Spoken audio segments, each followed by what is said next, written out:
Pretty sure the streaming gods are kind of against us right now. And the lighting is pretty nuts. Yeah, we may have to turn that off quickly. Could everyone hear me? Are we good? Are we good? Got time today. I got time today. Lots of time today. Just want to make sure you guys could hear me. If someone could verify that quickly. We don't got Nine Kells here for anyone that listens to the podcast. So he usually deals with all the lights, he deals with all the audio. But we had to switch a lot of things because we had a long weekend, technical difficulties, Wi-Fi just went out. It's been one of those crazy days. So as long as you guys could hear me, then we're perfect. As for the lighting, just give me 1 second. 1 second. Let's make this.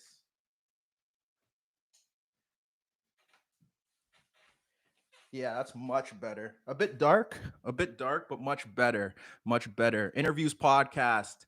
No episode today because we're going to link this with something else. InnerGooners Edition, because a lot of stuff has happened with Arsenal Football Club over the last 3 weeks. It's been very difficult for a lot of Arsenal fans. A lot of Arsenal fans have vented to me both positive and negative things. And I feel like I'm the middleman. There's no real emotional attachment, but I could see where you guys are coming from. I can understand why you guys are upset. No one wants to start the season at the bottom of the table. No one wants to be near there. And I feel like there's a lot to discuss and it's not being properly discussed. Although I am going to give a shout out to what's their podcast name? They're not even one of the bigger Arsenal podcasts, but they're getting there. I like where they're taking it. I think it's Arsenal Therapy. I think it's Arsenal Therapy podcast. Gunners since '96. Good guy. They had a good conversation. I was kind of nervous to go into it because I didn't know where they were going to take it, but I thought they were pretty fair for the most part. I listened to about 80 or 85% of it. But yeah, on top of that, besides the Arsenal stuff, if you guys have any other questions, you could toss them into the chat. We could discuss. I know a lot of people may take their time to get here because we are a bit late. And we were supposed to go live on Friday, which turned to Saturday, which turned to Sunday, which turned to today. But we got it out, put out a video on Tomiyasu. People are asking for a Ramsdale video. I don't know if we're going to get to that because I have a few other videos that are non-Arsenal related that I need to put out first. But I think the next Arsenal video that I will post is going to be a Norwich preview. I don't know if you guys really dig previews. I'm not the biggest fan, but we're going to try and do that, get some more Arsenal content out here for you guys, but also have a fine balance just to make sure. In terms of the podcast, I honestly always post it in the community page. I don't want to put it on YouTube. There's a reason why. Post it on my YouTube. This is YouTube. I posted on Twitter. I posted on Instagram. But at the end of this chat, I guess I'll just drop in the link for it and you can find it here because we're going to attach that to another pod that we do later this week. But like I said, it's the best soccer/football podcast in the world. If you think there's a better one out there, well, you tell me who they are. I'll listen to it and I'll get back to you and tell you if they're better than us because we are organic. We provide you with organic, unfiltered soccer/football analysis. We kind of try to be straight through the middle, try to have no bias. Objectivity is key, not enough of it. And even though, there could be some bias, there's some players I don't like, but I still try to be fair with them if they have a good game, if they're playing well, if they're not. So we're not going to play any music here because the Law and Order music already came on for those that listen to the podcast. But where are we starting with Arsenal today? Where are we starting? Got about an hour and a half. There's a lot to get into. I don't know if we're going to start with Arteta. We're going to start with the first 3 games, or we're going to start with the transfer window because I think the transfer window was good. I know it was kind of a disappointment to some people who wanted the big money signings that were taking place at other clubs like City with Grealish, Chelsea, Lukaku, United brought up Varane. They got Ronaldo as well, which is totally nuts. And we're here with Arsenal getting 6 younger players that not too many people were familiar with, including myself, which is why when people were asking for Lokonga videos, it was kind of like, we don't have much footage, so I don't really want to give you guys a false perception or narrative of him, and then he's the total opposite. I know some other guys, they brought in Belgian reporters or people that I've seen him play before. That I wasn't going to do that, so I didn't do him. We did Ben White, we did Tomiyasu, we thought Awar was going to come, but we did that video. We did Lautaro. Who else signed? We didn't do Ramsdale. I want to let that one develop, and I'm pretty sure I'm missing one other person. We didn't do Nuno Tavares, which he hasn't really played that much for Benfica anyways. So when I look at the Arsenal signings and we go player by player and you want to discuss if they were good signings, if they're bad signings. Well, the thing about picking up younger players is, for the manager at least, is that he has time to mold them into what they already are. And I feel like they're more coachable, which is why it's always not a bad idea to go that route. Obviously, Arsenal are in a situation where they can attract the Varans, or I don't want to say they can attract them, but it's going to be a tough deal to pull off when other clubs like United or Chelsea come in, because they have a few other things that they could offer to these players, possibly wages, Champions League football, that Arsenal can at the moment.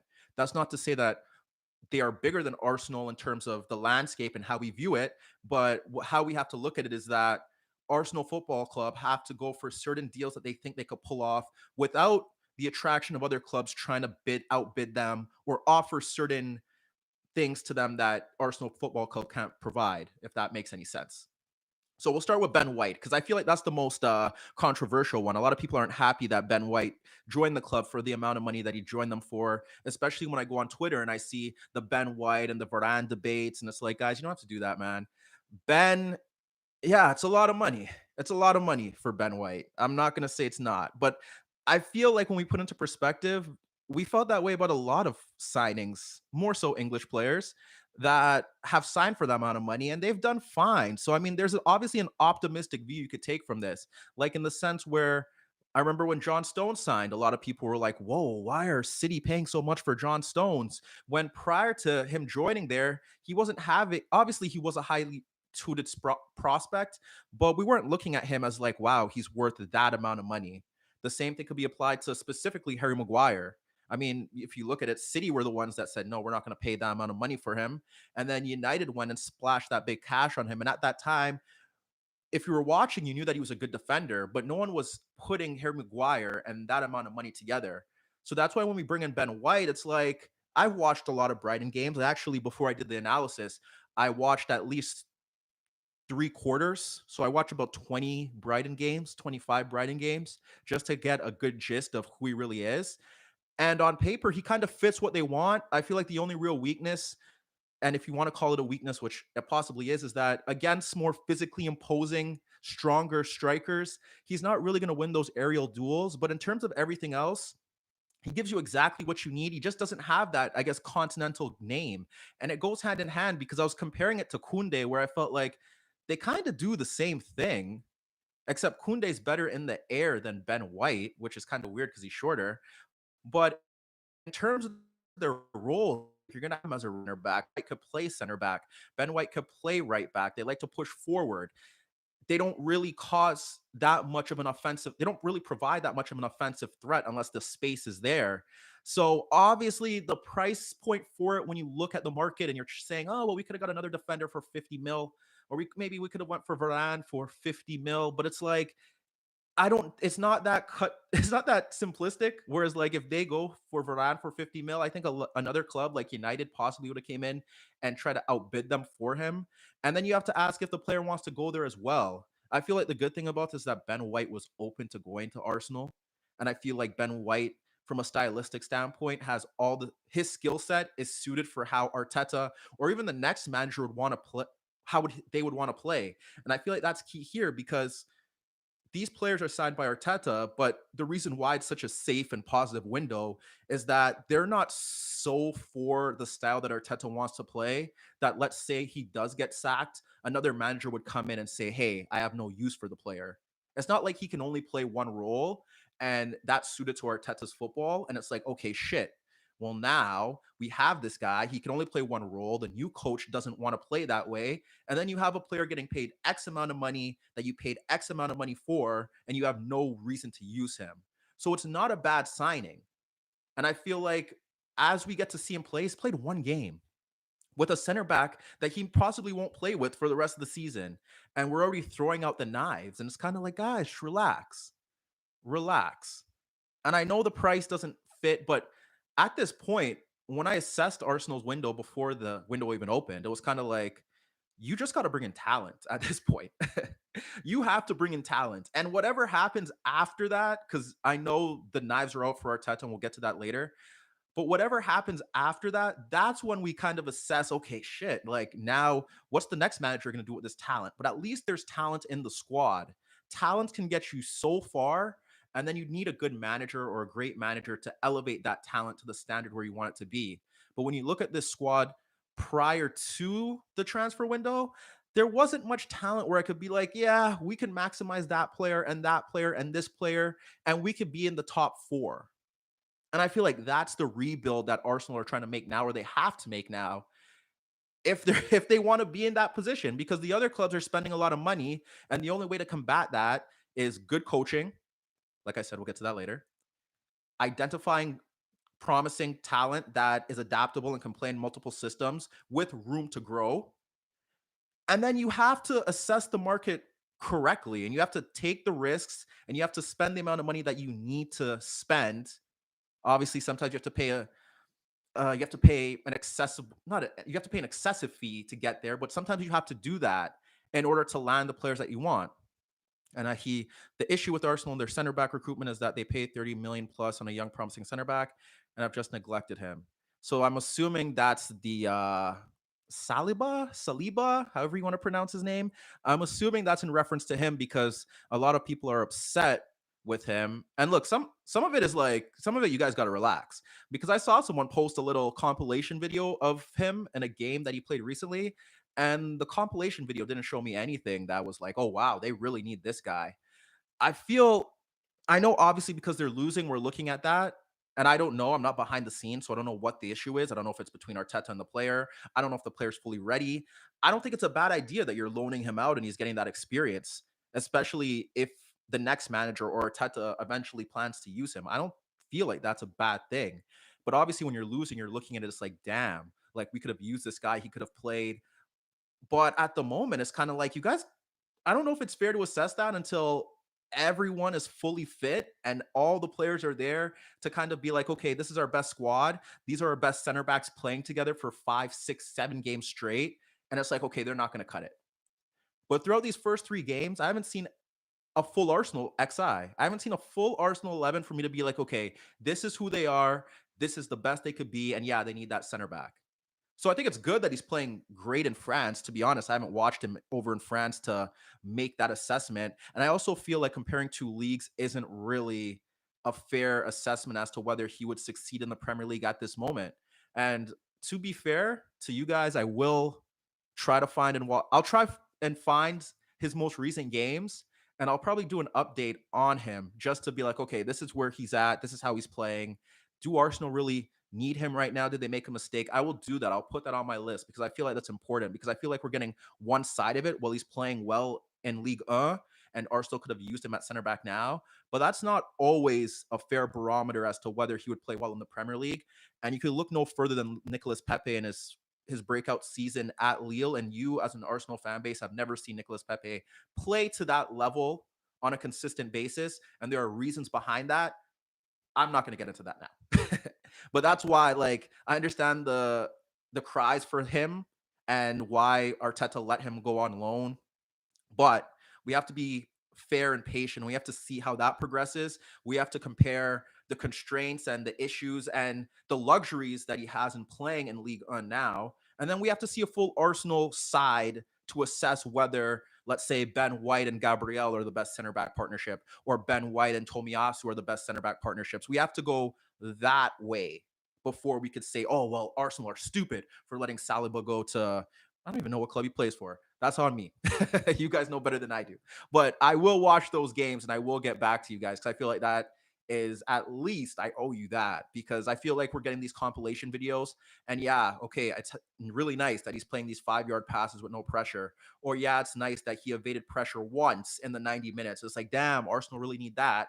But I don't think that's a fair way of truly assessing how good a player is or doing at a club based off one section of a video, which is why when I do my player analysis, sorry to go on a little tangent here, but when I do them, I watch like 25 to 30 games. And yeah, I may pull like 3 or 4 clips, but I'm pulling them because that's a consistent theme in their game.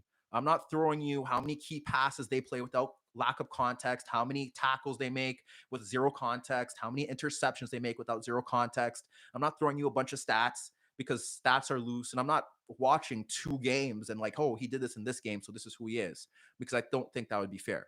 And I feel like that's why my player analysis take a bit longer because I'm watching at least 10 to 15 games at the minimum to give you a fair assessment as to how this player really is, because that's the least that I owe you guys. But when we go back to the chat, yeah, transfer window was good, man. I think Ben White fits everything that they need. I think Tomiyasu does as well. Uh, let's get back to football gurus because I do agree with that. Loaning him is ideally good, but how can Arsenal justify it when they yeah, I'm with you on that. When I saw that Arsenal starting 11 against Man City, it was kind of like, okay, this is not going to go well. And I also feel that that's another issue with Arsenal in terms of letting players go. And we'll get to that in a second because I really do think that COVID screwed them big time. That's just screwed a lot of clubs, but I think they really got screwed with COVID. Um, but yeah, that's what I feel about Ben White, man. It's you can't throw out the knives yet. I think he fits on paper, he fits everything that they need. He could play in multiple positions and you just got to hope that one of those positions stick. And I think they will.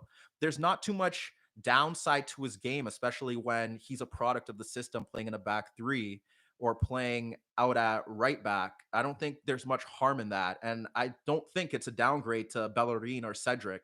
So, yeah, be patient with Ben White. Let him actually play a few games before we kind of knock that 50 million quid transfer fee, because it may turn out as just the right fee for him. It could turn out as a bargain, but one game against Brentford is not going to be the the end all and be all of Ben White. Who else did Arsenal pick up this window? Nuno. See, some of these signings I can't really touch on because number one, we didn't see much of them for their club and the previous club, and number two, we haven't seen much of them yet. Like when we go to Nuno, he did play well in that Carabao Cup game. Obviously, West Brom playing with a second string side is kind of hard to assess that, but I feel like he ticks the box for what they may need in terms of um what are we looking for here? He fits the box in terms of what they may need for an additional right back, right wing back, left back, where you're not trying to run Tierney into the ground. Whoever your right back's going to be, we feel like it's going to be Tomiyasu. You don't want to run him into the ground. So you have this guy who could play further up the pitch. You're going to have someone dropping into the half space to cover for him.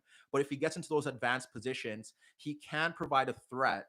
And I feel like that's important. I don't think you'll see Nuno playing in a game against one of the bigger sides where Arsenal are probably dropping deeper, because I don't think he's defensively sound as the other Arsenal defenders in that lineup. But for the time being, I mean, for the price that they got him for, it seems like a project signing where it's like this player has the athletic and the offensive capability of playing a role for us. But at this moment, we have to see how he develops, and we have to see if Arteta or the next manager can use him in a way where, yeah, we can get the best out of this player. And I do think that there is a role for him there, obviously, to be as the second string right back or left back or wing back, but he's not ready yet to start. And I feel like as things progress, we'll see where he's really at. So I feel like for the price that they got him for, you can't really knock it. I mean, I think they paid 8 for him, 8 mil. Yeah, man, you can't really say much about that. Continue down. Arsenal do have a problem with selling players. Yeah, we'll get to that in a second. They do have a big problem with that, and it's tough to really assess, but we'll get to that in a second. Best positioned Arsenal could finish this season, in your opinion? I can see max 8th again. Well, look, I don't see them finishing the top 4 because of how the other clubs have spent and added on to their squad. I feel like some of those squads, it's going to be interesting to see how City and I think not only City and Liverpool move forward, because they're in a really middle phase to what they're trying to do. If not, City's closer to the end. Liverpool too, because there's a lot of adjustments that they have to make. But with what United and Chelsea are making, I think Chelsea, you add on to that, they still need a few more signings, you could say. But with the squad that they have, yeah, you're not going to finish higher than them realistically. And then United, to me personally, I just think they need a new coach, and yeah, they should be contenders. So then you look beyond that, you're dealing with the Leicesters, the Spurs. I mean, if you want to throw West Ham in there, sure. I feel like that's the area that they need to be targeting. And I think without European football and with their squad healthy, that is the region where they should be fighting for. And at the highest of highs, if things go their way throughout this entire season, everything goes their way from being healthy to other teams picking up injuries to not being in these European competitions, you're looking at 5th to 8th, yeah. fifth to eighth, and that could change depending on the clubs above them having injury issues. Like look at Liverpool last season. They squeaked by, but look how many injuries they picked up. You have to put that into account as well. So I feel like that's where we're going with Arsenal right now. I feel like that's a fair assessment. If they could pick up a player in the January window, if they could keep building and then offload some players, that is the way that they're gonna have to go about this thing to get everything right. Because I can't see them making a big money move that no other club around Europe that's in a better state than them right now wouldn't jump on. But who else did Arsenal sign? I said Ramsdale. We're gonna leave that for later. We gotta. He's signed to be their next first choice keeper, and I want to see him play before I touch on that. Who else did they pick up? They brought back Odegaard, and I feel like we didn't get the best Odegaard last season. And obviously like we got to put things into perspective. Came on loan, settling into a new environment, didn't play terribly. He played well. I think that there's a higher ceiling for him. I think he could be much better. And I think it's important that Arsenal have him there. And I think that's a great pickup for them to stamp down his future. Because when you look at their front four, I know Aubameyang and Lacazette are older, and I do feel like, 2 or 3 seasons, those guys won't be there, specifically Lacazette. But when you look at the guys behind them, the Sakas, the Smith Rowes, the Odegaards, you need a striker. I know Martinelli for me is not going to be that guy, but you have Martinelli as well. Balogun, I'm not going to judge him off what I've seen so far, but you're going to hope that that works out. But when you look at what they have behind Aubameyang and Lacazette right now, that's a pretty good attacking three at the same around the same age region and with a lot of potential to become better. So I feel like when you add Odegaard into the mix, you have that player that could drop into the midfield, can link midfield and attack, can play in a three, adaptable, versatile, looks like he wants to get better. I feel like for them to bring him back, who else were they linked with? James Madison. That was the name that was going around. Awar was. I'm not a big fan on Awar. I've watched. Feel like he needs to be in a specific environment to make that impact in the final third. I feel like Odegaard is probably the safer bet, given that he's played here already and that he has just a bit more to his game. That's just how I feel at the moment. That could obviously change, but there's a reason why no one was really eager to jump on the Awar wave. He's still at Lyon, and I feel like that should be something to be taken into consideration. The Madison thing, if you pick up Odegaard, you don't pay the 60 mil for Madison. You sign this guy up, which they did. I think that was probably one of the better moves that they made out of the 6 or 7 that they made. I feel like that was important, and I think he's going to be fine. I think it takes the load off of Smith Rowe to be playing in that number 10 role. I like what Smith Rowe offers on the left. I like what Saka could offer on the right. I think that should be their three behind the striker, unless you're going to play Lacazette against lesser sides. You can play Lacazette in that 10 role, but you can still play Odegaard in that central midfield role. You just kind of need protection behind him. And we'll see if they get that protection back because apparently one of the players, well, one is suspended now, and the other one is back in training. So that's how I feel about the Odegaard signing. In short, I don't feel like there's much to really add on to what you've seen last season.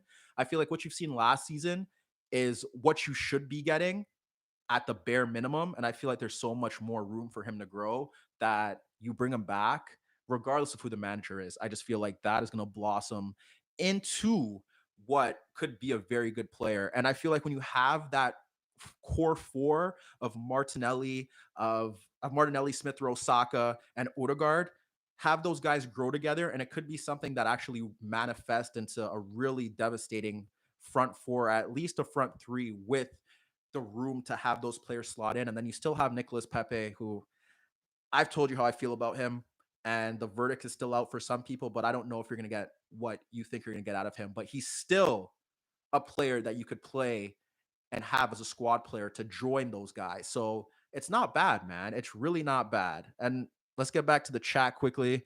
Can you see Tomiyasu playing a more inverted right back midfield role or tuck deeper in to make a back three when Tierney goes forward?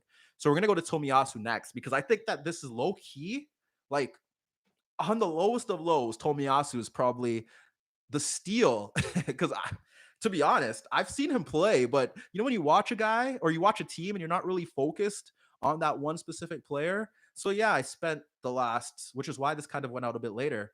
I've spent the last 72 hours watching like 5 Japan games or 6 Japan games, and then like 20 Bologna games just to kind of get a gist of him. I think he's just solid. I think he's solid. I don't know if, because when we assess players, it's like, oh, well, this guy has the room to be a world class defender. I don't know if I'm going to put that on him because I feel like that'd be unfair. But what I do know is that he's just solid from top to bottom. Like, usually in videos, I try to point out weaknesses, and there isn't something that's substantially worrying, like on a consistent basis. I feel like he could play right back. And for the most part, the only time where I really saw him struggle in 1v1s was again on a consistent basis was against Ronaldo when Juve played Bologna. And that's about it. And you're talking about one of the greatest players to ever play the game. So when you have Ronaldo against him and he's holding his own, struggling a bit in terms of where Ronaldo's in that 1v1 with him, Tomiyasu's always trying to push it to the byline because then he's trying to cut off the angle of the cross that you could get into the 6-yard area. So he does a good job of doing that. He rarely concedes the center of the pitch. So he's not going to let you get into a shooting lane. But where Ronaldo's able to get him is that he's able to just get that extra yard to get that cross into the box because he's just that good. Like sometimes good offense super overseeds good defense, and that's just how it is. So what Tomiyasu, when he got beat by Ronaldo, it was just Ronaldo getting that extra yard on him to get that cross into the box. But most players aren't capable of doing that. And that's why in the video, I threw in the Ribery example. Obviously, Ribery's a bit older, but in that half space, Ribery, he's going to try and get onto that foot, or he's going to try to cut to the byline, then cut back in. He forced him to the byline, and then he's so long with his legs, he's able to cut off that cross. And I feel like he's very good in that zone. For Bologna, he wasn't tasked to push forward and overlap on a consistent basis. But when he did, if you give him that space, he can have an offensive contribution that's beneficial to Arsenal. And if Arsenal want to play a back three, because it's not certain they're going to play a back three with him just because they signed him. But if they want to play a back three, he could play as the right center back. And I feel like in those situations where even when Arsenal play a back four, we see for the most part they shift to a 3-2-5. I think Tomiyasu would be that inverted player that if you give him space, he could play a pass. He's not always eager to play that penetrative pass. I don't know if that's just like a coaching thing where the manager's telling him, hey, you don't have to force it and always look for that pass. But he's a competent player to have in that right channel zone where if the Arsenal are hit on the counter, he's able to hold his own in short. And then if they want to play back four, they have issues in terms of injuries, suspensions, want to give a player a rest. He's a competent center back as well. Very proactive. I used it in the video where when you watch Arsenal's last 2 games, the back line didn't want to press up with a midfield bank. And that when we talk about that in terms of when teams want to press as a whole, if the center backs don't want to push, that's on the center backs. That's not really on Arteta. Arteta could scream all he wants to get those guys to push higher up the pitch and squeeze. But if they're not comfortable to push forward, that's just individual decision where it's like, hey, we're not going to push with these guys because we're scared we're going to get skinned in terms of their pace or whatever they bring going forward. I'm pretty sure Arteta's not telling them, hey, midfield bank, forward line press, center back, sit back and don't squeeze. Tomiyasu, very comfortable in doing that. Very comfortable in pushing forward. And I think the same thing could be said for Ben White and the same thing could be said for Gabriel. They're very comfortable in pushing forward with the press, squeezing those lanes. And then what's very good about Tomiyasu is that even, let's say, when Lukaku got the ball, let's say he's on Lukaku. Let's say he checks into Lukaku and Lukaku lays off the ball to Havertz. What Tomiyasu does well that a lot of defenders don't do, or at least the current crop of Arsenal defenders, is that when Lukaku lays off that ball and then he makes that run into space, a lot of defenders get stuck and caught flat-footed. And that's a big no-no. You have already lost. But what he does well is that when that link-up plays is played, when Lukaku's looking to make that run to the channel, Tomiyasu's already on his toes and ready to make that run with him. So it doesn't really matter. Like when you make that run, a lot of the times when the passer in this situation, Havertz, receives the ball, he's not looking to play that pass because he's like, shit, that lane is already clogged off. Forces him to think, gives Arsenal a split second to get back into position, or if not even a split second to get back into position, but just slows down the counterattack. And I feel like that's important for Tomiyasu. And I think that's really important in his game. And I feel like, yeah, it's the smallest thing, but a lot of defenders in the world don't do that. And that's why you see the quick 1-2s. They get destroyed on them because they go in tight. they press proactively, and then they get stuck because they're flat-footed and they get beat. And I feel like that's the difference there. So I feel like he's such a solid signing because he could play as a left center. He could play as a center back on the left side. He could play as a center back. He could play as a right back. He gives them that flexibility where now it's kind of like there should not be an there should not be a defensive crisis at Arsenal moving forward. And especially once they let more players go, like Kolasinac should be next. I don't know what they're going to do with the other guys, Chambers, Holding, but those are cover. But when they finally bring back Saliba from France, they're going to have a good defensive array of talent there. They're going to have a young talent up front. And then the big thing is like in that midfield zone where there's a lot of uncertainty, but you have to go window by window. Like it's not all just going to happen overnight. But the Tomiyasu signing, in terms of how we assess it and how we look at it, I don't think it was, to me at least, that was probably like the steal for the price that they got him for. And just given the fact that he's just a all-round good defender, solid from top to bottom. Like I said, may not be world class, but it's just a player that you need in your squad if you're looking to win things or at least get into that top four region. You need solid defenders that are adaptable. And I feel like they caught me off guard with that signing, but that was big.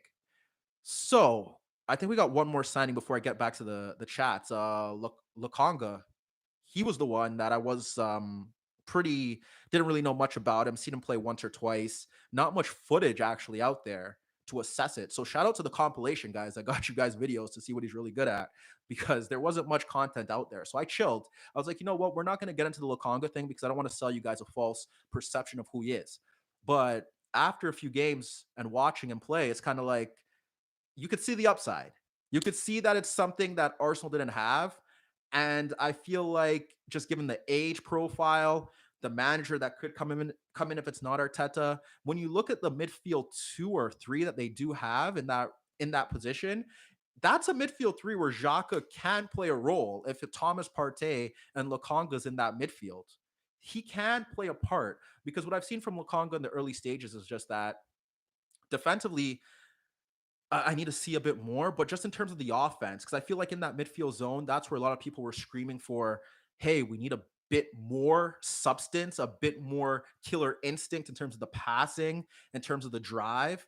And you just see him sometimes, even on the half turn with pressure being applied, just able to evade that pressure, let the ball roll across his body. He's capable of playing that final pass. He doesn't seem nervous when he gets into the final third. Doesn't hit the target, but you could see that he's confident in what he's capable of doing, and he looks like he wants to be a part of it. And I think that's the important thing as well. It's just like they're building this young crop of talent that seem like they want to play for the club, and they all have these attributes that do give you that, okay, like these guys could really be top players. But you also have to understand that there are growing pains behind that. And it's just that, and I used it for the Europa League semifinal. It's like Arsenal made a Europa League semifinal. So that's a European competition. Yes, it's not the Champions League, but Arsenal made a European semifinal. They lost to the eventual winners, and they lost to them with kids playing in their front line, like legitimately kids. And it's kind of like, guys, you gotta push back a bit. Like these guys are, most of them, this is the biggest game that they've ever played. They're 19 years old, 20, 21, 22. It's like you just have to let that happen. And with Lokonga, I just feel like just a bit more positive play with just his ability to drive forward. He seems tactically disciplined, but he has made some mistakes, and that could be a collective thing. Some of it is individual on his part, but it just he gives you a different dimension that you didn't have. At a point, I was like, man, he's like a youngest Thomas Partey that's actually available. Obviously, it's not the best assessment, but just in terms of his ability to carry the ball forward, to drive forward, to play that positive pass. I feel like Arsenal needed that. If he's tactically disciplined, that helps. And let's say you have the Lokonga, Thomas Partey, Xhaka option in that midfield zone. Now you could just let Xhaka focus on doing what he does. And you guys could debate on what that is, but he should not be responsible in a side that's actually aiming to finish in the top 4 or win trophies. He should not be given the role of breaking up play and then creating and setting the tempo from deep. I think that's a bit too much. I think if you could get him to do one thing opposed to doing a bit of everything, you're able to maximize Xhaka's talent. And I feel like the Lokonga thing so far, I feel like if you structure it like those are the three signings where it's like, damn, like I like Lokonga signing, I like the Tomiyasu signing, Odegaard, we've seen already what you've seen from him, and Ben White. Like those are four solid signings for a club that a lot of people think don't have the pull to identify or sign quality players. It's like I think they did well. Yes, there was an excessive markup on Ben White, but to me, it wasn't a bad Arsenal window. And I guess it's all depending on expectation and realistic expectation. Like you're not going to be Arsenal and get Cristiano Ronaldo, or you're not going to pull Jack Grealish, or you're not going to pull Lukaku to your club. What I do think the board could have done better, and someone did mention it on Twitter to me, and I was like, you know what, you're right. Is that I feel like they still could have done a better job of identifying talent that perhaps other clubs didn't were looking to offload because they were trying to meet financial they're trying to meet a financial goal in terms of balancing the books. Like I feel like that is key. Like I feel like Arsenal could have done a bit more due diligence in finding a player that, hey, this club needs to sell. Let's try and see if we could tap this guy up. Like we heard a lot of stuff about the Madisons, and I forgot who else. Like Madison, just the first thing that came to mind. And Leicester was saying, hey, look, we're not looking to sell. And then you hear about Inter's issues, and they already let Hakimi go. And it's like, hey, if you felt that you needed a striker, Lautaro was there, and they didn't want to sell Lukaku. But if you acted swiftly on the Lautaro thing, I guarantee you that they would have sold Lautaro and kept Lukaku. That's just how it would have went, because they need to offload more players. And that's where it's like, okay, yeah, you guys have, that's where I could give the pushback. Like someone brought off Bruno Guimaraes, I think that's his name. Seen him play a few times, and they're like, hey, Arsenal could have went after him. And there's certain profiles of players where it's like, hey, like this team needs to sell. Why didn't our board or our manager jump at it and try to get that player out of that club, because they needed to sell badly and they would have met us at a price that was fair. That's the only pushback I could give the Arsenal board. I don't know which players were available that they could have done that with. I'm probably sure if I looked into it and stepped away from this computer and thought about it, there's some players that came to mind. But I feel like that's the only really pushback I could give the Arsenal board and Arteta. Is kind of like, hey, yeah, perhaps we could have got better players. But if you look at the window, it's like, man, we did fairly well. And now, because we did fairly well, and the fans should feel that we did fairly well, now we have to look to the manager, who we believe is a good manager, and who he believes he's a good manager. And we've heard from peers that he's a good manager. Now it's like, look, you can't get everyone out. I know it's frustrating. Can't get everyone out, but you got a certain amount of players out. You brought in a certain amount of players that are coachable in. Now, a lot of people label him pro Arteta. He'll always back Arteta. I'll back Arteta when the circumstances are reasonable. But when he's in a position where it's like, hey, as much as I see what you're doing, it's a results business. There's a fine line there where it's like, we brought you in some players. I need you to maximize these players. But before we get into Arteta, we need to look at the chat, because everyone is commenting and we need to see what's happening. And I should look to my phone instead. What do I think about Xhaka's contract extension? Very terrible idea, in my opinion. Yeah, I don't want to say terrible, because I mean, for me, it's kind of like I just said, like Xhaka, the problem isn't having Xhaka in your squad. The problem is that when you have him in that midfield zone and you need him to kind of do a bit of everything. I don't think he's as bad as many people label him to be. And you could see that he plays a decent role for the Swiss. But I just feel like when he's at Arsenal, or at least over the past few years, you have Xhaka, but you kind of need Xhaka to do a bit of everything, because other players aren't really doing much in that midfield zone. Like you need Xhaka to be that defensive enforcer in front of the defense. You need him to kind of create, because no one else is able to create or play that final pass. And I feel like if you just simplify his role, he's not a bad player to have. I can't really recall. I remember the Roma stuff. They couldn't meet at a fee for him. And at that point, it's like it's tough, because I could see the board being like, hey, we need a certain amount of money for this guy. We're not going to let him go on the cheap. And then now we're in a position where, okay, the Roma deal has collapsed. Now we kind of got to keep him here because we don't want to, like it's one of those. But I don't think it's bad. I think it'll look really bad. The Jacques extension will look really bad if they fail to bolster that center of the pitch, and in 2, 3 years' time, he's still like the main or arguably the best player that they have in that central zone. So I feel like that's where it looks bad. But I don't think having Xhaka in their squad is bad. But when you need him on a week to week basis to be your best attacking player in that zone, or your best attacking and defensive player in that zone at the same time, I feel like that's a big problem, and I feel like that's the issue that Arsenal have had. Yeah, Odegaard and Aouar. Yeah, man. I think that Odegaard, you could play him in that deeper central role as well if you're looking to fit in attacking players. This season, I want to see Arsenal do much better against the lesser sides, because now I feel like there's no excuse. Let's just pull this out of the air. Let's say Arsenal are playing Norwich and they're looking to go really offensive. It's like you could play Odegaard in that central midfield zone with Lokonga, and then have another player just in behind them. Or if you want to play them in a two, if a side is I don't want to say Norwich, but maybe like a Burnley, if they're sitting really deep, you could drop Odegaard into a midfield zone and then throw on another attacking player. I feel like there's just a bit more flexibility with him, and I feel like I know what I'm going to get in terms of linking play and whatnot. Whereas ours a bit specific. You kind of know what he does, and that's what I mean. It's like I wouldn't want Arsenal to pick up Aouar and for him to play a specific role that suits what Arteta wants, and then the next manager comes in, it's like shit. I have no real use of this guy because he can only really affect the game at a high level in this specific role. And that's where I feel like you could get a bit more out of Odegaard, which is why I feel like a lot of teams haven't really pulled the plug and decide to get Aouar, because I feel like if you want to get the best performances out of him at a high level, he needs to play a specific role. Little scroll down. Arsenal have made good young signings, but they're entering into a bad environment. Their experienced players of the club like Xhaka. Yeah, that's a really tough thing. The environment thing is also key, and but that's just what it's come down to.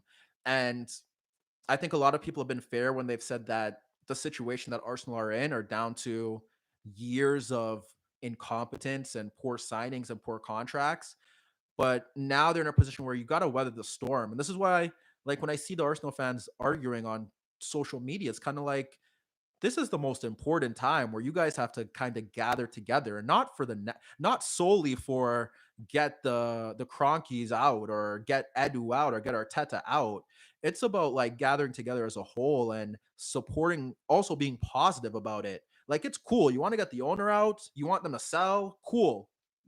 Protest for that. You want Edu out, you want to get together, perfect. You want to get Arteta out as a whole, you guys want to do that, that's fine. But in terms of everything else, the positive things, like, you got to get behind these players and actually support and be conscious and mindful of the situation that they're in. And it's like, yeah, it's shitty, but at some point you have to endure it. And the once you're together, I feel like it's much easier and the process is quicker to get through those dark times than being all against each other and being divisive and or divisive and being not together in terms of supporting the club. Because I feel like everyone's together when things go south, but when things are going good or when it's time to be objective and reasonable about the true assessment of this club, that's when everyone's like, no. And that's where the divide is. Yeah, Cristiano's too good. Yep. What else? Arsenal's going through a rebirth. I think older fans are holding on to the glory of a different era, and a hard reset was always going to be tough, regardless of the skills of the manager. Yes, and I'm gonna get into that quickly now. Uh, I feel like that is a great assessment of where we're at, and it's like my only thing about the Arteta, my only question here is, and I don't mean to be rude, but it's like, who the hell do you think is what competent manager is going to walk into that situation? And in terms of the player profile, now it's a bit better. But what competent manager is going to go in there and elevate these players and then be happy with Arsenal's the manner in which they move around in the board? Who's going to be in terms of the transfer window? Which competent manager is going to come in there and be, hey, this is what I want to do. This is a project that I want, and then survive it after a year when he doesn't get the signings that he wants or probably is promised?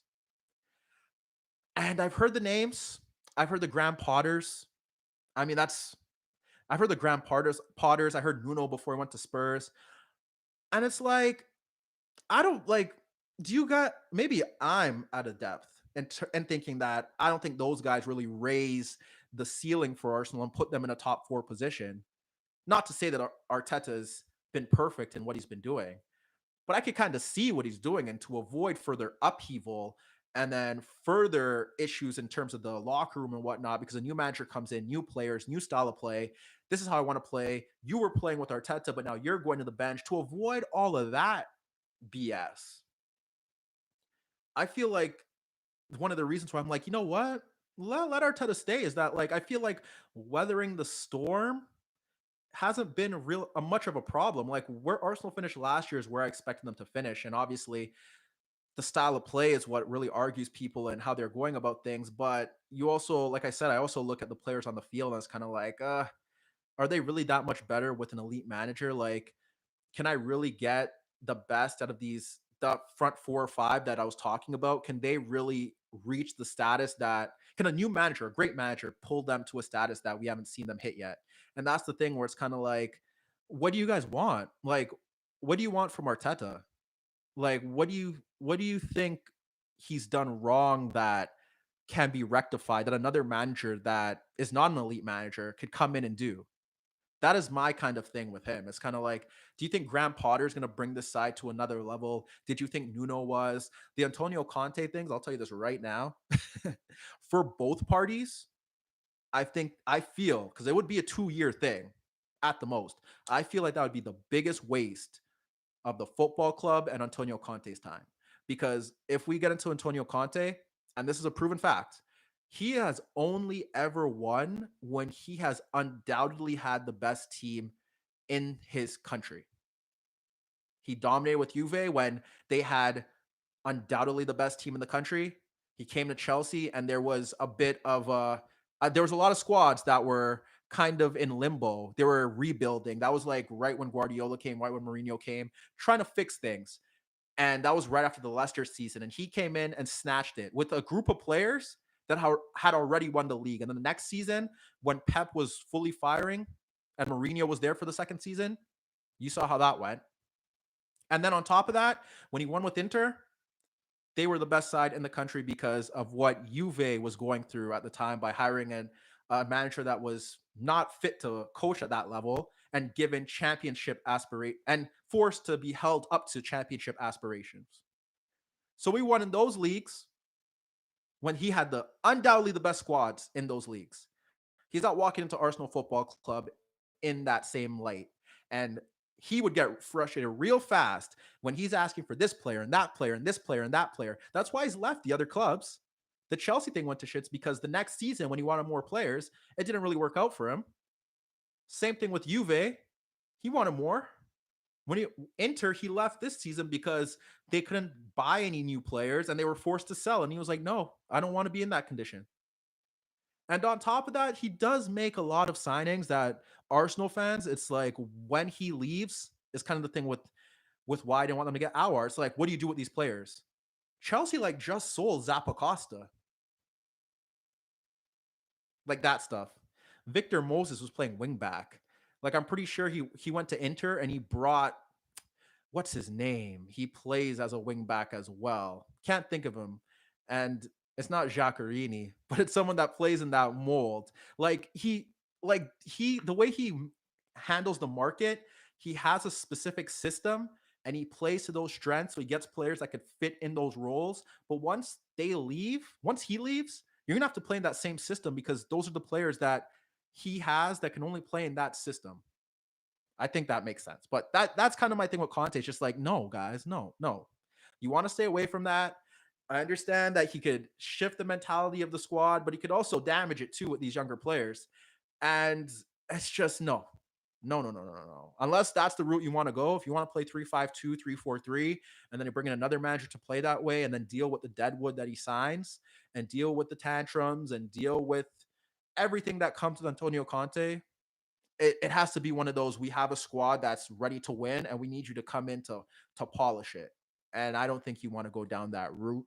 And I don't think they're in a position where he would want to go down that route as well. Um, do Arsenal need a striker anymore? I think they do. I think the last 2 seasons they've been hindered because they've been trying to sell Lacazette, and there just have been no one willing to make that plunge for him. And I could be wrong. Maybe I did miss something, but I feel like that was the biggest thing here is that they want Lacazette out of there, but they have no one that's willing to pick him up. So they're stuck with him. They were in a position where at that moment they had to give Aubameyang that deal. And I don't really think that's a bad thing right now, but it's kind of like you kind of have to live with it. But those guys are up in age, and because of COVID, because of the pandemic, you don't really have a market for Aubameyang because not a lot of teams are going to have the money to pay his wages and pay whatever Arsenal would want for him. So, do they need a striker? Yeah, they could need someone to fill that void real soon. I don't know who it's going to be. I don't know who they're going to target. A lot of people, I do think that the Tammy Abraham thing was a missed opportunity.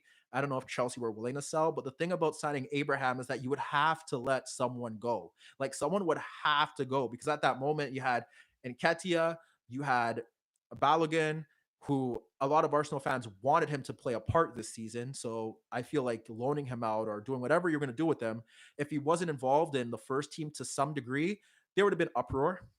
So that's a factor. And then you had Aubameyang and you had Lacazette. So if you bring in Abraham and then you have those guys, it's like someone has to go. But if no one goes, then how could you justify making that move, right?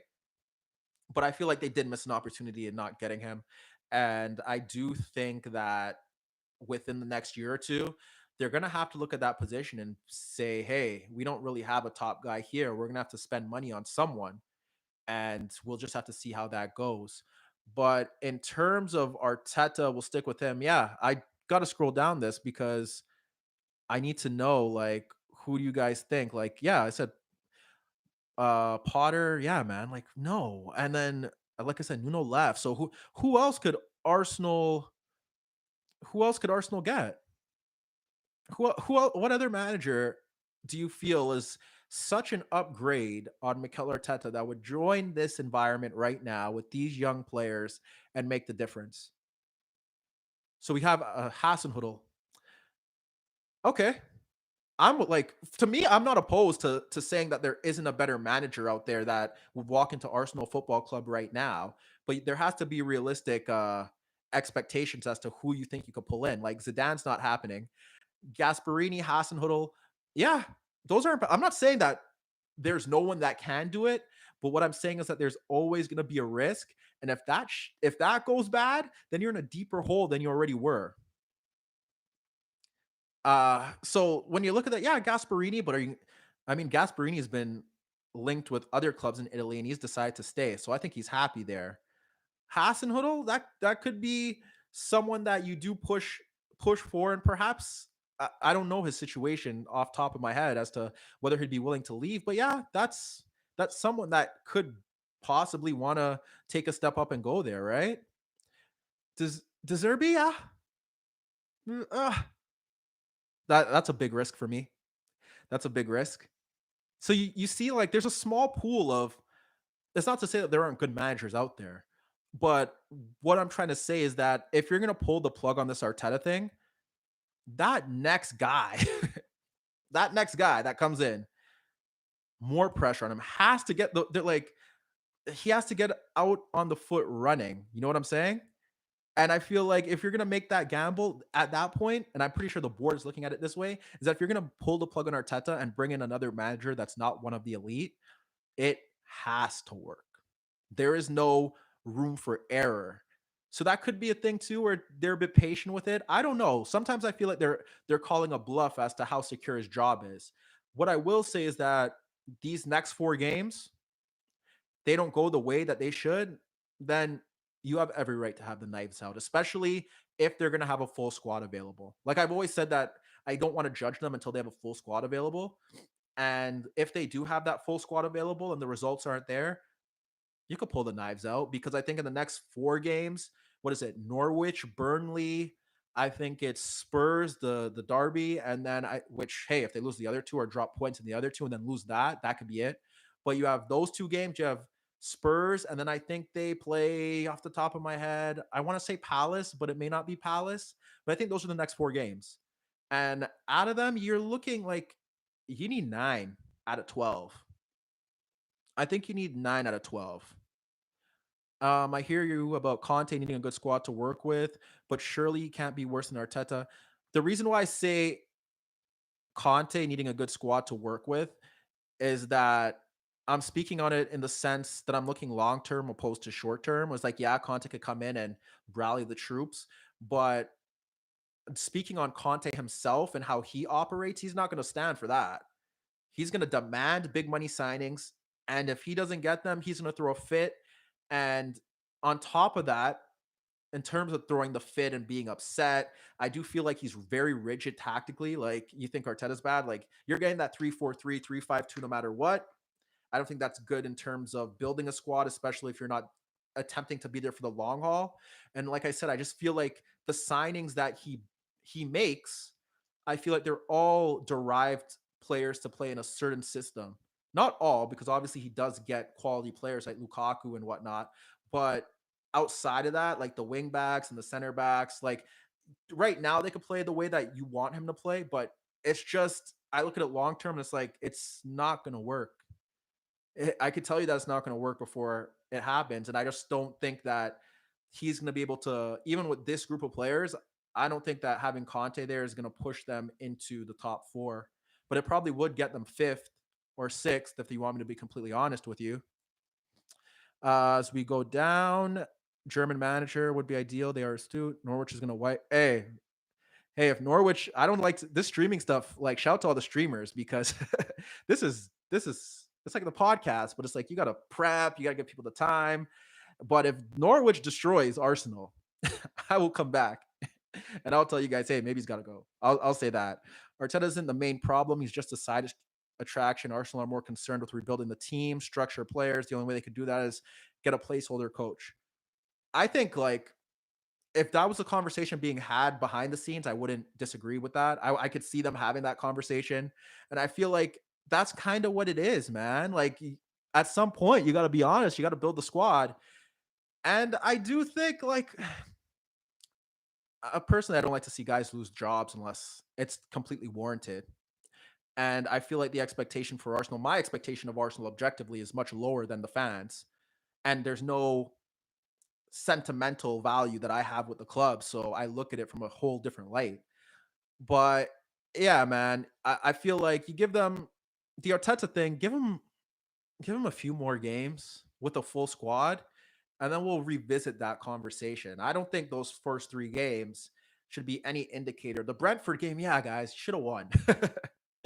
Realistically, you should not lose those games. But realistically, like, I want my defender to close down that shot. And realistically, I I don't know if you could blame coaching for that throw in. It's tough because then when I assess the players that get themselves into good positions, Saka, Smith Rowe, I look at them and it's like, yeah, you should be finishing those 1v1s. Like, I expect you to, but then I'm like he's 20. Like he's 21 or 19. Like it's such a gray area. Like, it's like, damn, like, yeah, you should finish that, man. Like, Arsenal should win this game because you should finish that. But like, oh, you're not, you're a kid. So I guess that's where I'm like caught in two minds in terms of that. Uh Deserve, yeah. Well, you see the Deserby point right there. Won't join until he has freedom. Yeah, that's kind of my thing where it's like, you sure you wanna sign up for that? Because that would just be awful. We can need a coach that could restore Arsenal way of football, the Arsenal DNA. I need you to tell me what that is. I have the same thing for United fans. I need you guys to tell me what that is, because I don't know what the Arsenal way of football and the Arsenal DNA is. Would Arsenal be worse if? Yeah, I'm not a fan of the whole, date someone, break up with them, then go back to the ex because nothing else is really working for me at that moment. I'm all for growth and moving forward. Like, yeah, let's say me and my wife, we got a divorce. I'm not married, by the way, but me and my wife got a divorce, and I go through the dating scene, and none of these girls are at what I want in life. So I'm gonna go back to my ex, or my ex-wife. Like, no. That's how I feel about the Wegner thing. Like, no, he's gone. That happened. No need to go back. It's time to move forward. It's time to move forward. And I just don't think that, like, you know, going back to our scene, what is that going to do? Like, at some point, you got to look forward. You're building something here. I'm not going to say you're not building something here. I don't I don't want to say that you have to be this patient because it's obviously up to you, but it's obviously one of those situations where you're in a league where I think at this moment, if we want to be truthfully honest, this is the best Premier League. This could be the best Premier League season in terms of the top half that I have seen in over a decade. I think realistically, if United had a competent coach, because I'm gonna kill him until he wins. I don't know why, but I'm gonna stick with it because I've been sticking with it forever. But if United had a competent coach, this is the first time, probably in your lifetime, to anyone that's watching this right now, where four legitimate teams could win the title. The first time. Name me a season where you have walked in and you could say that four legitimate teams had a chance to win the title. I can't think of one. I'm sorry, I can't think of one. So this is the first time where if you told me Liverpool are going to win the league, I couldn't say that they wouldn't. If you told me City is going to win the league, I couldn't say they're not going to. If you told me Chelsea, I couldn't tell you that. You see what United, Ronaldo made, like, obviously the Ronaldo thing is tough to assess as well. But Ronaldo could totally wipe out the whole Ollie thing. But realistically, even with Ronaldo, I don't think they're going to win the league. But if you're to tell me that Ollie got sacked, they brought in Zidane in January, I'd be like, hey, there are four teams that could win the league, man. There could be four teams. 13-14 was the closest with three teams. 13-14 was the year that City won. And Liverpool was there, to my knowledge, off the top of my head. But, like, no, yeah, 13, but who was the third team? Chelsea? I don't think we ever thought Chelsea was going to win. I think that season, I'm talking about going into the season, we all thought that City would win. But, like, midway through the season, there was legitimately only two teams that we thought would win. Like, I'm talking about first day of the season. We're looking at this, and it's like there are three legitimate heavyweight elite teams here because we expect Liverpool to be healthy. And then you toss in United, and it's like, damn, if you get a coach with that signing. Then there are four. I can't remember a Premier League season where there have been four legitimate heavyweights, and it's like, I don't know who's going to win the league. And a lot of that's just down to, like, the fact that City didn't get a striker. A lot of that's down to Chelsea getting a striker and then having Tuchel for the full season. A lot of that is down to Liverpool being fully healthy, and I don't think that last season was a fair indicator of their drop-off. And then United picked up Jadon Sancho, Varane, and Ronaldo. Like, talent on top of what they already had. So that's where I look at that. And it's like, if we're being realistic, like, Arsenal are in a position where, yeah, you're not in that race yet, but you have to build towards it. And I don't think this manager merry-go-round to fit the results-based feed of the game is the right way to go about it. Obviously, if they're losing their first 7 games, then yeah, you got to pull the plug. But if they go into these next 4 games and get 9 or 10 points, and it's like, yeah, we got to really calm down. But you lose to Brentford, and then you play the 2 best teams in Europe without a fully fit squad. Yeah, you're probably going to lose, man. Do I like the way that they lost? I don't like. I thought the Chelsea thing was fine. I know a lot of people are screaming for the back 3. They should have started there, but I feel like the goals that they conceded, it's a lot of it's just individual mistakes. And I don't want to question the players. I don't want to question their football intelligence because I played. So I remember that when I used to play, we'd have a practice before the game, go through film, or we have an idea of how the team plays. So when we're going on the pitch and we're going about how we're going to press, like, everyone kind of knows their roles. But just because we go on that pitch and we know our roles pregame, that doesn't mean that completely happens on the pitch when the whistle is blown. You kind of get what I'm saying? It's like I'm playing as the 10 and I'm Smith Rowe, and I know that when the ball shifts to the right, then I got to close down Kovacic. But if the ball shifts to the left, then I got to go to Jorginho. We talk about that before the game. But when the whistle's blown, that doesn't mean that that exactly happens. Players make mistakes. So when I look to the Chelsea game and it's like, hey, Xhaka, if Mount drops deep, if these center backs are staying with Lukaku, you got to stick with him. That doesn't mean that Xhaka is going to do it every single time. And when you look at the goal, it's like you have to stick with them because they're going to be pushing James forward. I need Tierney to stick with James. But if Mount pushes high, then I need you to drop deeper because we don't really need you in that midfield zone because the way that Chelsea played, everyone would have been covered.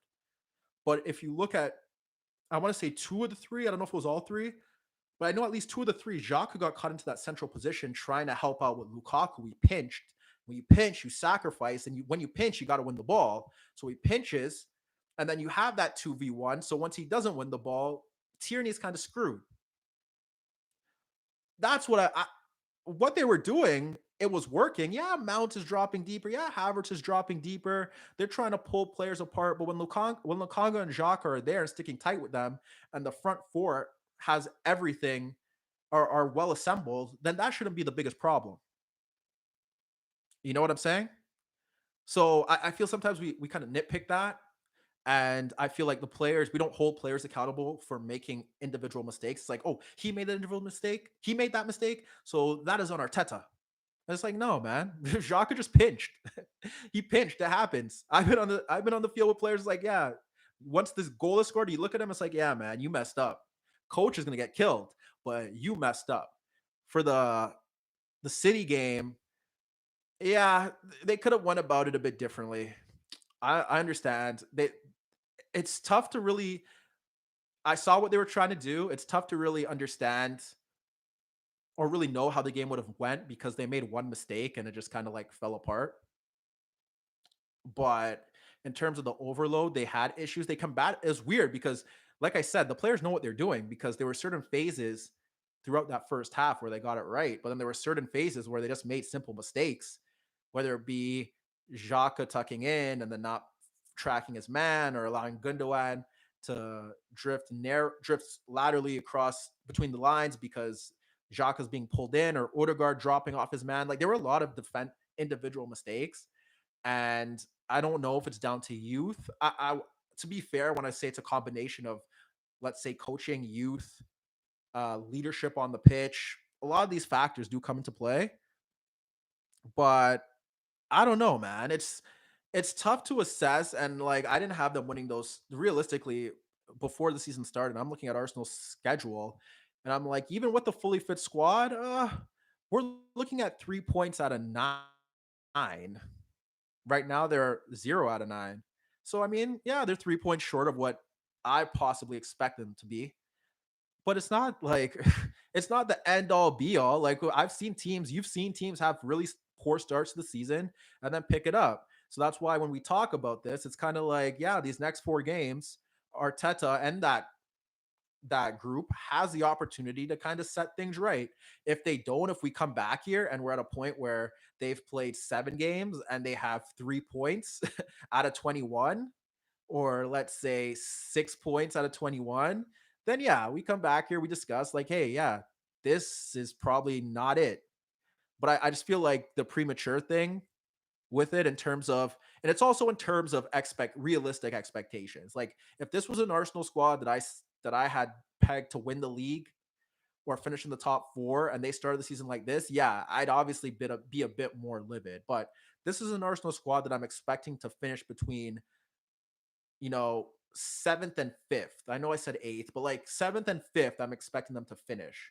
So like losing to Chelsea and City to me isn't like the end of the world. And then dropping points losing to Brentford, I mean, if they had a full squad, I think I'd be a bit more harsher on them. But you lost the game. It's at the end of the day, you didn't pick up 3 points, so you could hold it against them. But like, we gotta relax sometimes, guys. Like 3 games into the season, it's not the end of the world. Back end, do you think there's a certain pattern to play with Arsenal, which may be a bit clearer when Arsenal have a full team? Uh I think that you kind of know what they're trying to do. I think someone mentioned it a bit at the top in terms. I think Ron messaged. Ron, did you compare it to Italy? Ron's a good guy. Ron, did we do that? Whatever. I think he compared it to Italy somewhere. Maybe deleted it. I can't look for it. But you kind of know what you're getting from Arsenal. It's not a bad thing because like when you watch other squads play, like, and this is where I use the talent thing. I really hit that home. A lot of squads that play in 4-2-3-1, 4-3-3 at the moment kind of drop off in that 3-2-5 to a degree. They just really do. And I feel like in terms of the pattern of play, a lot of that is predominantly based on the talent that they have available. I know sometimes we kind of try to overcomplicate this, and I'm pretty sure we can. Like if we get on the pitch and we go through the movement and the passing patterns, yeah, we can overcomplicate this. But I have no issue with them trying to play that way. I just feel like the manner in which they go about it is also indicative of the players that they have available. I mean, like when we see Arsenal at their best, it's kind of Saka on the right, Smith Rowe on the left. Smith Rowe's pulling players with him. Tierney's pushing forward on the overlap. They didn't really have much on the right, so it's been tough to really implement that play. You need Odegaard between the lines, but you also need Odegaard shifting to the right to combine with the right-sided players so that they have enough numbers there. And then when you look to the middle of the pitch, it also depends on the talent that they have. And I just feel like we haven't been able to see them with this amount of talent. Like if they have Thomas Partey and Lokonga back, we haven't been able to see them play with those type of players in that midfield zone. So I want to wait to see how that transpires. But yeah, you have Xhaka dropping into the half space so that he covers if Tierney gets caught out. Like I have no real issue with how they're trying to go about it. I just have more issues with the talent that they have. And I know people will be like, oh, well, Arteta should be able to adapt and play to the strengths of the players. But what are the strengths of the players? Like, and what when Saka, Smith Rowe, Nicholas Pepe are your best players ahead of the striker, like what is your best way of getting them into positions that maximize their talent? We don't really know because most of them are still developing. Most of them shouldn't be tasked with leading a club like Arsenal to the targeted, to the targeted region that you want them to be. Like if I'm looking to finish in the top four, I'm not ideally wanting Odegaard, Pepe, Saka, Smith Rowe in my attacking three or attacking four. You know what I'm saying? Like, what would you do different outside this 3-2-5 or playing in that back three? What would you do different to get the best out of these players? At the end of the day, sometimes it's just talent that gets you home. Like I saw it with United last season. Like I do not like how United play when they're at Old Trafford. I do not like how their build up. I don't like how they try to create chances, and that's why they always in these tight games where they struggle to create chances because a lot of it just seems like improvisation to be honest with you.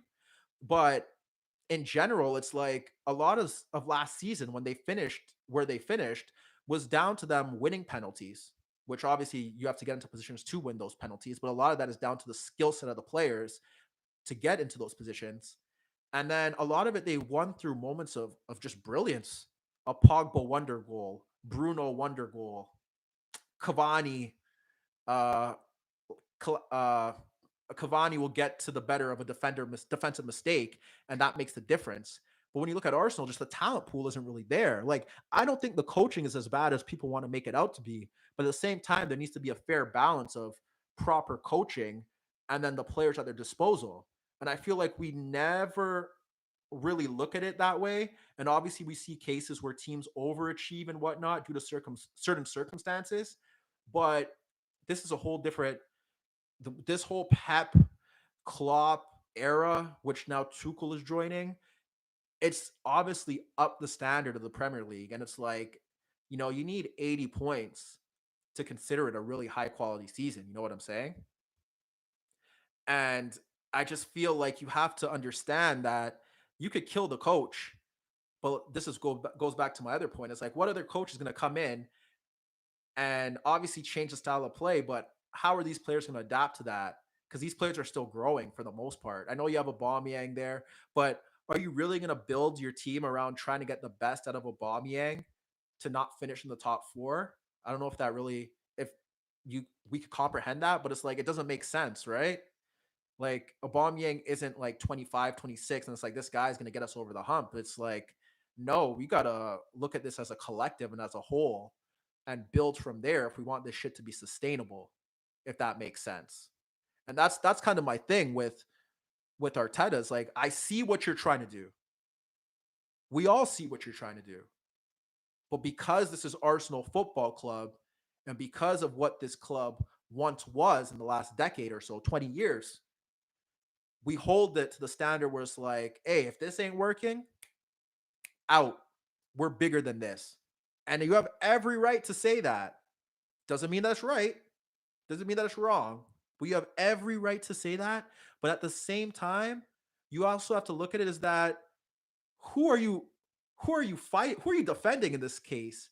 You're defending a bunch of kids that are nowhere close to their peak and developing on the fly and playing these games on the fly and kind of developing into men on the fly against elite managers and elite squads. And I feel like that is the difference. You know what I mean? Like, let's see. They have the pattern to play, obviously, but the lack of talent plays a major part till now. That's why I'm talking about when I say are holding. Oh, yeah. He does choose. Didn't Arteta choose those players? Define choose those players. Choose those players in terms of picking them up or choosing the players to play on the pitch. Because if we're going to pretend that some of the players that he's not playing or the players at his disposal, there's this big gap in terms of talent, then we're lying to ourselves. You know? Like, Arteta didn't, there was no reason why, like, when I look at it, like, the reason why I have so much gripe about the Nicolas Pepe thing was that how much money did you spend on him? And it's like, this guy was never worth that amount of money. He has to play. He's played in different roles and different systems throughout his Arsenal tenure, and none of it's working. There are times where Arteta has to pick Nicolas Pepe. So where are we going with this? You know what I'm saying? It's like there are times where Nicolas Pepe has to play. Playing on the pitch and the players he wanted. Well, like how much what does he have to really to pick from, to be honest with you? I'm being completely honest. What does he have to pick from?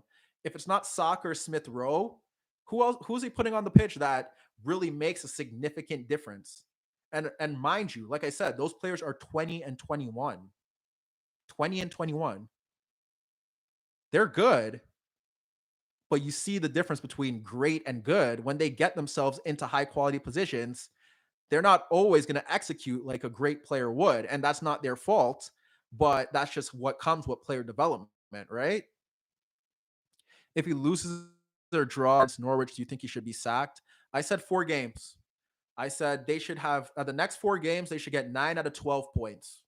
At the very least 8, but they should be getting 9 out of 12 points. And out of those 9 out of 12 points, don't get destroyed by Spurs. Don't do that. If he doesn't get 9 out of 12 points, we could come back here and we could be talking about, yeah, he's got to go. But the start of the season doesn't really matter to me. Arteta picked Kolasinac for 2 straight games. You have to question that decision, don't you? Yeah, I question it against City 1,000%. I 100% question it against City. Didn't Tuchel make bad players play well? They have more. Chelsea had more talent than Arsenal does, and I'm pretty sure when Tuchel got there, they had already spent like 200 million on high quality players that would start. That I think all of them would start at Arsenal Football Club. So I don't think the Tuchel thing is really fair. I don't think the comparison is fair at all. Arteta should be given another 5 seasons to apply style of play. Us 5, I don't know. I feel some sarcasm in that. 5 seasons is a long time. Arteta picked Kolasinac. So the 2 games that he picked Kolasinac, the City game, yeah, I was iffy about that. I don't think that was collectively his fault. Like, at the end of the day, the back 3 is supposed to limit the defensive limit the defensive stress on the center backs. So you have 3 players covering those zones. I don't really think that Kolasinac is the main root for their problem there. But yeah, if you want to tell me that, yeah, I picked Kolasinac. I don't even remember who was on the bench that you could have picked instead of Kolasinac. But yeah, if you want to say that, that's fine. You could question that decision. Managers make mistakes. What else do you want me to say about that? Pick the right game to play him.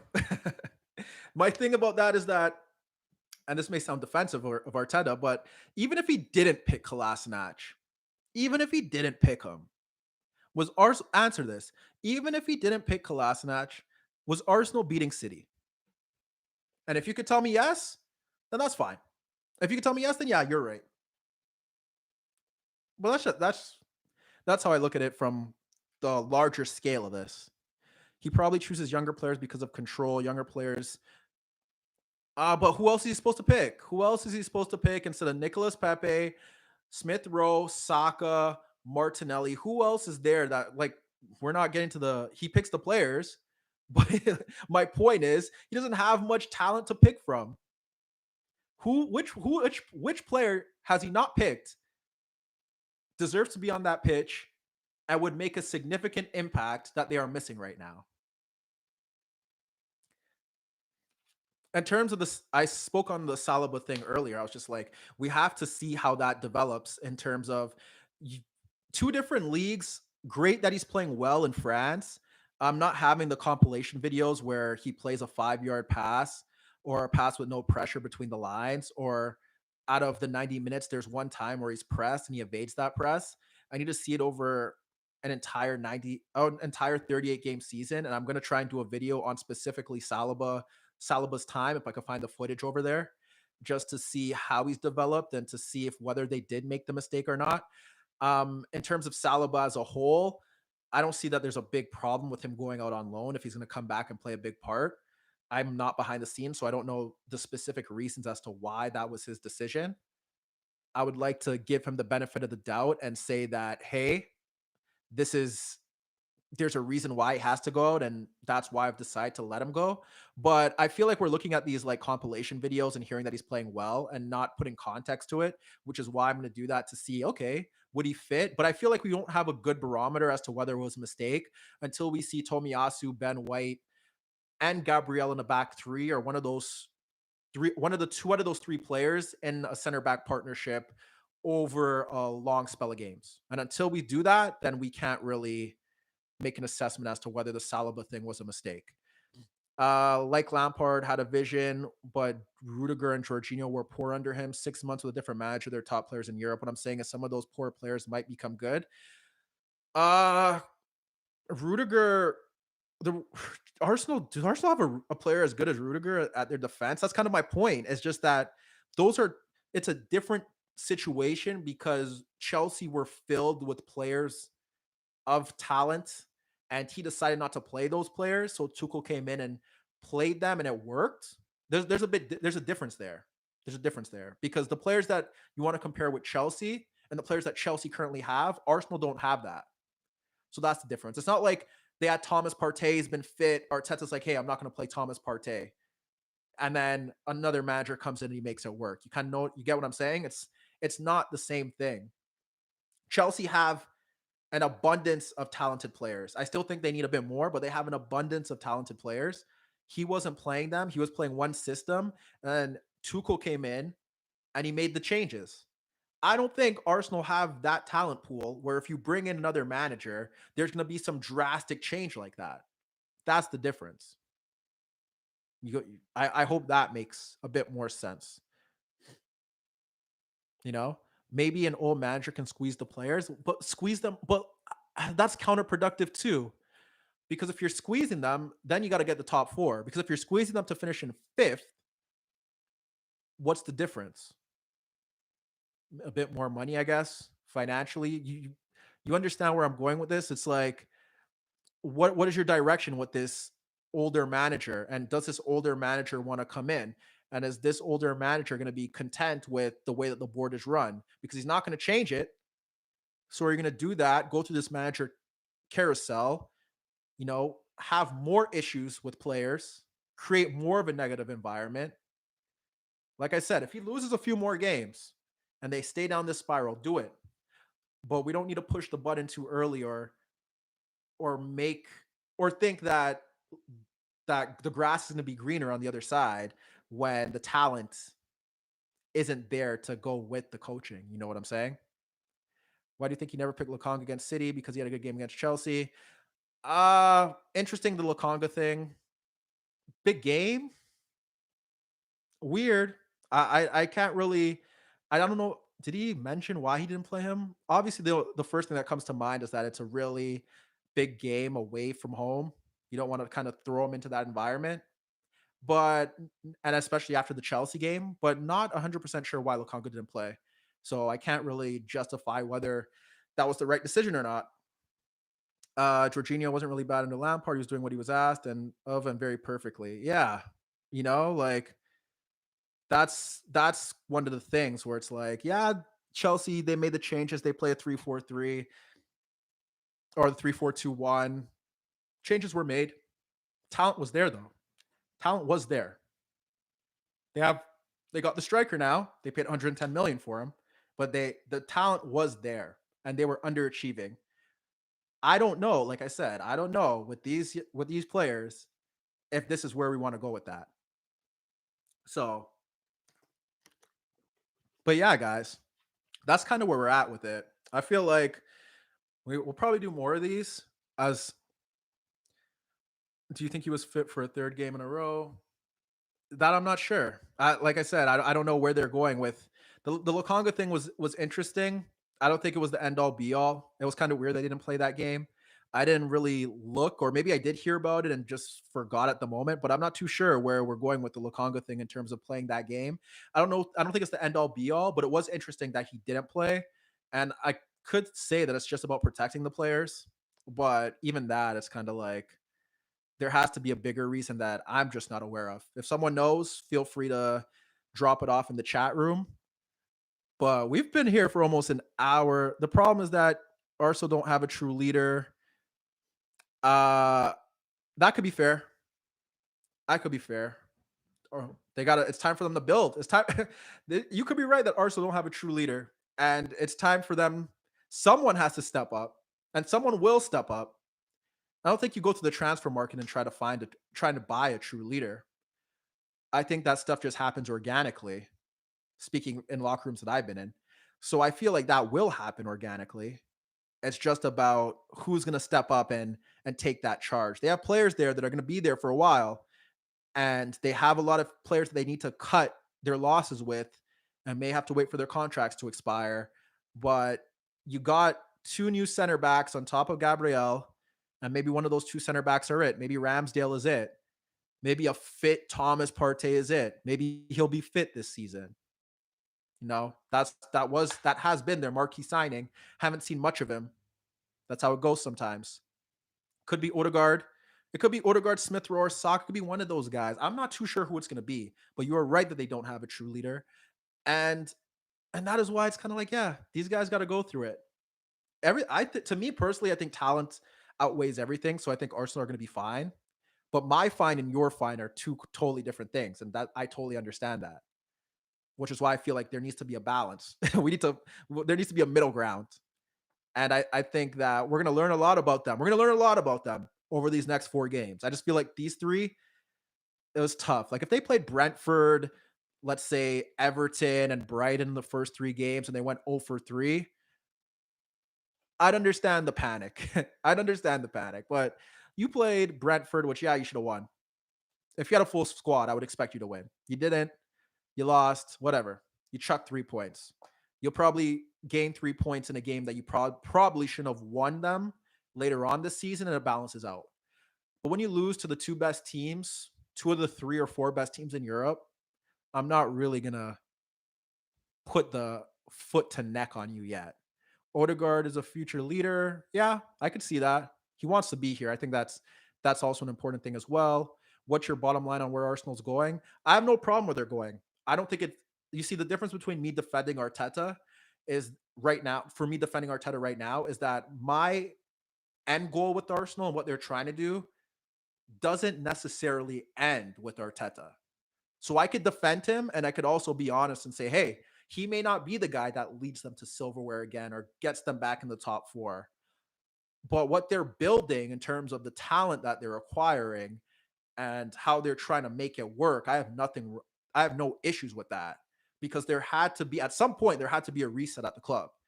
And I feel like their intent on getting rid of the overpaid deadwood that other managers sanctioned and other managers brought in, those players, no one should have any issues with that.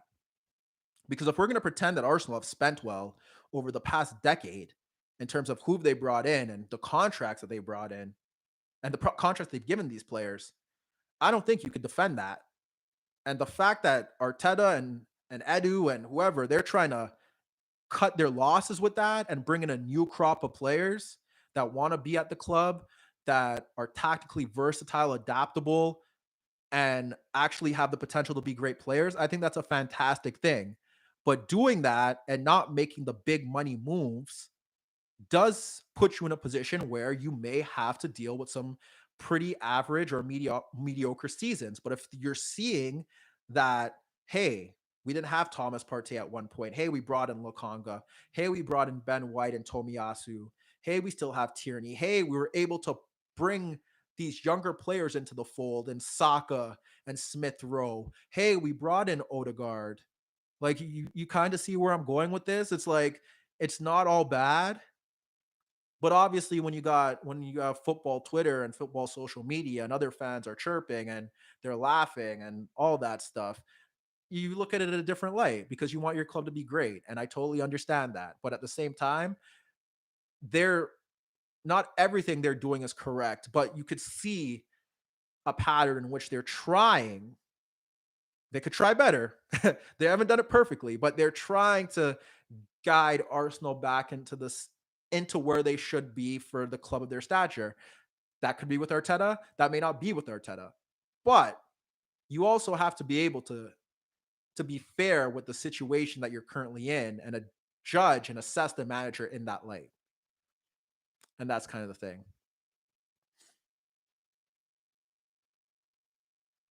Yeah, I could defend that selling Xhaka. Yeah, that's fair.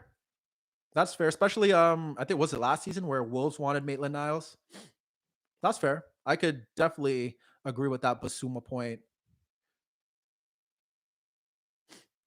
Tomiyasu over Emerson, Barca. I like Tomiyasu, so I have no issue with them going. I have no issue with them picking him up over Emerson. In terms of Ramsdale, we'll see how the Ramsdale thing goes. We'll see. Not to say that they didn't make a mistake with letting Martinez, who wanted to play first team football. It's not an issue saying that they didn't make a mistake there, but we'll see how the Ramsdale thing develops. In my opinion, Edu should be sacked with Arteta. And that's fair. You're entitled to your opinion. Not saying it's right or wrong.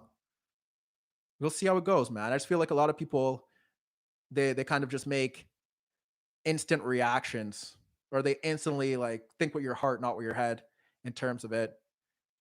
You know, it's not something that happens overnight. You know, not everyone has the luxury of spending, like I said, Chelsea last season, 200 million on Werner and Havertz and Ziyech and whoever else the hell that they bought, or could spend 100 and something mil on Grealish, or pick up Ronaldo, Varane, and Sancho in a window. You know what I'm saying? Those are the giants that you're dealing with. Realistically, those are the giants that you're dealing with. Liverpool haven't really spent that much this season, but like, even when I look at the Liverpool signings, it's like they bought Van Dijk for a lot, but you bought Nicolas Pepe for a lot. You know, they picked up Fabinho for a lot, but you picked up Thomas Partey for a lot. So I'm trying to think where else. Like, money has been spent, is what I'm gonna say, and I don't think it's been spent well in the past. And you just have to. Like I said at the start, if you're gonna be divisive about all the things that the club is trying to do to get them in the right direction, then you're always gonna have a problem. And I feel like that's the problem with the base right now. Arsenal fans are being divisive over.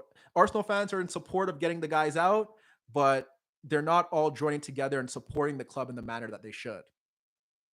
And as to see that from the outside looking in, it's a bit frustrating because it's like you could all get together for the bad, get these guys out, get these guys out, get these guys out with just optimistic views that other people are going to come in to fix the issues. For certain situations, that's right. In this situation,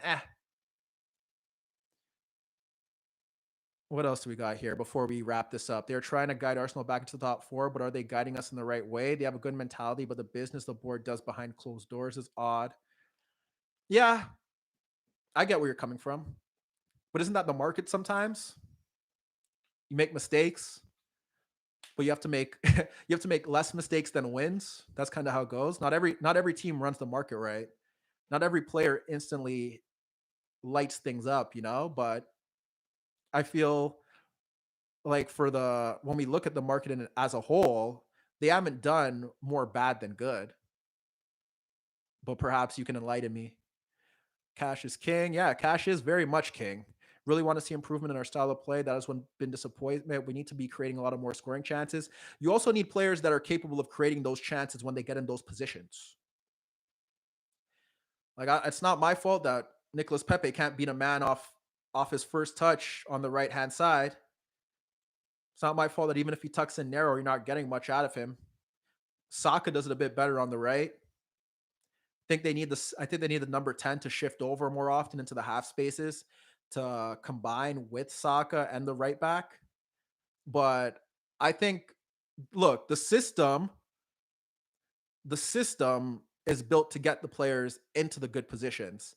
And then it's up to the players. The system can't get the players to finish off the moves, or the system can't get the players to execute. The system is the guiding path to get the players into these high quality positions. And if you're going to tell me that Arteta's system doesn't get his players into high quality positions, I think we'd be lying. I think we would be lying. I think now that they have right backs that are confident in pushing forward, it could help. I think it also doesn't help that the midfield players that they had weren't capable of getting into good positions, carrying the ball forward. I didn't like their central midfield options. And then over on the left, you could kind of see what they're trying to do. So that's my thing. It's like we're hammering. Okay, the top four have that money. You should be comparing Arsenal to West Ham, Leicester, Everton. Yeah, but Everton is look how much money Everton spent, and look where that's gotten them. Switch the manager. How many times has Everton switched their manager over the past few seasons? Quite a bit. How many players have they bought, and how have they spent that money? Not very well. West Ham, we'll see. I mean, if you want to play like West Ham, if that's what you really want to do, I mean, you could bring in another manager and get them to do that, but you're not going to get what West Ham do. It's like they're not getting any closer to the top four than you think they are. And then Leicester's the only area that I'll be like, okay, you have a conversation. And I think Leicester have benefited from the fact that other teams have just underachieved. And now that we have like an elite four, be any close. But what we see from Leicester as well is that they're able to sell their players for a high, like an extreme high. They only sell their players for a high. I feel like that's one of the things that has been the difference between them and Arsenal is that they're able to sell their players on the high, and then they do a very good job of identifying talent. They identify talent, and then they're able to rely on Vardy, who's done. I could say Vardy's has been a more reliable striker and a more adaptable striker than Aubameyang. And if you're not going to say he's not, he's been fairly close. So he's been a reliable option year in and year out. And then they rely on the imperfections of Madison and the imperfections of Barnes, who are players similar to the Sakas and the Smith Rowes that get into good positions. They also waste a lot of chances. You kind of get what I'm saying? It's like talent. They brought in a midfield and Didi, Tielemans. They brought in more talent this season. It's just bringing in talent and maximizing that talent, or just having enough talent to keep you afloat. So I give Leicester a lot of credit. I feel like I think that's what Arsenal should be aspiring to be more of in terms of how they handle the transfer market. And that's why it's like I don't really think they've done that bad of a job. I do think there's room for improvement, but it's not chaotic. So in all, you have hope for Arsenal. Do you think a fully healthy starting can make the top four? I don't think that a fully healthy starting XI from Arsenal can make the top four, unless they are, unless like everything would have to go their way. And one of the top four teams that I expect to finish in the top four, something drastically happens. Realistically, that's what I think. That's the only way. And without Europe, then they have more focus on the pitch. But like I said, it would have to go like that. What else do we got here? Pepe needs a right foot. Most definitely does need a right foot. Pepe needs more than that. More than that. Nicholas Pepe is a 73 million. Yeah, I'm not going to go there because I don't want to do that to him. Leicester has done us too. Yep. The rise of Leicester at the end of the day is because their owner has pumped in over 300 million. Having said that, they've used, yep. Thank you, Sam Wood. Thank you. Thank you. So that's why like I've said, I've never come on here. I have never come on here and told you guys that I support anything that your owners have done. But that's a whole different conversation that I don't even need to discuss. Pepe slander will not be tolerated. Why won't it be tolerated though? I need to know why it won't be tolerated. Why won't it be tolerated? Because when I look at that Pepe slander, like, you have to understand. Let me explain myself quickly. The thing about Nicholas Pepe is that when Arsenal signed him, Lille were playing in a system that sat in two deep banks of four. They looked to break on the counter, and he was able to run at defenders in space. But whenever they played sides that were just a bit, that sides that would sit deeper against them, Nicholas Pepe has the same issues that he still has now. That's what I have to say about Nicholas Pepe. And you cannot tell me that Arsenal have not attempted to maximize Nicholas Pepe in that role, because I've seen him play in a center forward position in transition for Unai, and I've seen him do that under Mikel Arteta. And whenever he's been played into those positions, he hasn't been able to execute. So Nicholas Pepe, for the amount of money that you guys spent on him, he should be held at a. If you guys are killing Arteta, he should be at that same level of ridicule. How are we not doing that? You know what I'm saying? Like, we have to look at it like that. And that's why I gotta look at Nicholas Pepe. And that's why I just gotta be like, come on, man. You guys spent all that money. And for what? And to me, it's kind of like, look, teams make mistakes in the window, and I get that. 1,000% I get that. But you also have to look at it in the other light and be like, if they made the mistake, you got to own it. If you make that mistake, don't make that mistake the next time.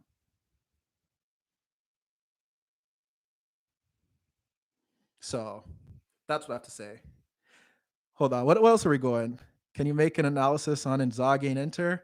I'm honestly, I'm dropping a few player analyses over the next few days, and I'm doing some Serie A stuff and some Barca stuff. Just been busy, and I want to get this out first.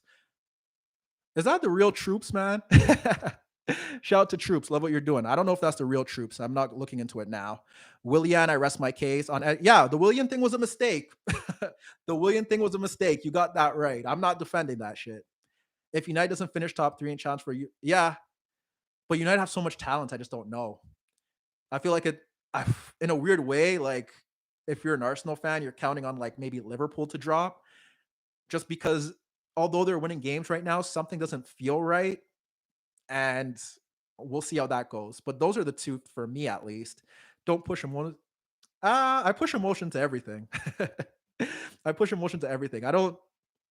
I've obviously been doing a lot of Arsenal stuff on this channel because you guys have been so supportive. So I've been able to follow the club much closely than I probably would have if I didn't do this.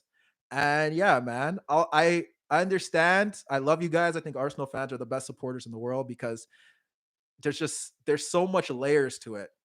But I also feel like, hey, there's got to be someone's got to step in and stand up for both sides. So I feel like that's where I stand in. Who do you think would be the ideal partner for Partey? Depends on who you're playing and how you're trying to play. Like, I feel like Arsenal could get away against smaller sides. I think Arsenal could get away with Partey, Lokonga. I still feel like I said earlier, I feel like the biggest issue with Granit is that in this Arsenal midfield over the past few seasons, he's been asked to do too much, or he's been put in a position where he needs to do too much.